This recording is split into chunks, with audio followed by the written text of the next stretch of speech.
अधूरी चिट्ठी भूले नहीं, भूला नहीं। एक राजा था जिसके पास अनेक संपत्तियां और महल थे। उसके राज्य की सबसे बड़ी और सबसे खूबसूरत महल में उसकी प्रिय रानी और उनका छोटा सा पुत्र रहता था। एक दिन रानी एक पुरानी किताब में एक अजीब और अद्भुत कहानी पढ़ती है, जिसमें एक ब्रह्मचारी और उसकी प्रेमिका की कहानी होती है। उसका अंत अधूरा रहता है। रानी अधूरी कहानी के बारे में अपने पुत्र और राजा को सुनाती है। राजा को भी वह कहानी पसंद आती है और वह चाहता है कि इस कहानी का अंत जानने के लिए वह ब्रह्मचारी और प्रेमिका के पुत्र को ढूंढे।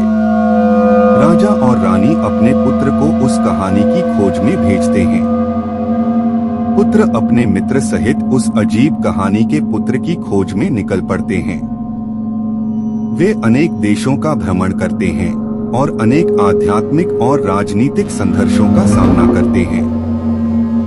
अधूरी कहानी के अंत की खोज में उन्हें एक पुराने मंदिर में जाना पड़ता है, जहां उन्हें एक बड़ी और पुरानी चिट्ठी मिलती है। चिट्ठी में एक संदेश होता है जो बताता है कि ब्रह्मचारी और प्रेमिका का पुत्र उस चिट्ठी को पूरा कर सकता है। पुत्र और उसके मित्र उस चिट्ठी को पूरा करने की कोशिश में लगते हैं और वह उन्हें अनेक परीक्षाओं और आजमाइशों से गुजरना पड़ता है। आखिरकार उन्हें अधूरी कहानी का अंत मिलता है और वह राजा और रानी को वापस लौटते हैं।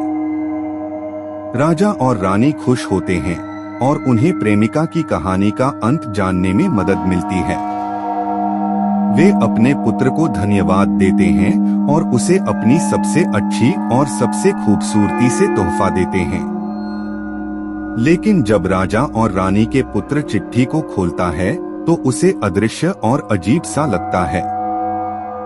वह चिट्ठी में ब्रह्मचारी और प्रेमिका का पुत्र के प्रति एक अदृश्य और अजीब संवाद होता है।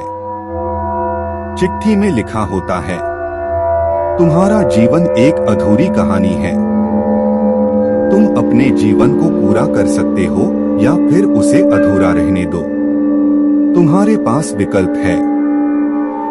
राजा और रानी का पुत्र यह समझता है कि उसे अपने जीवन को पूरा करने के लिए काम करना होगा और वह अब अपने जीवन को बेहतर बनाने में लग जाता है। वह अपने पिता को और राज्य को एक नया आयाम देता है और उसे अधूरे नहीं छोड़ता।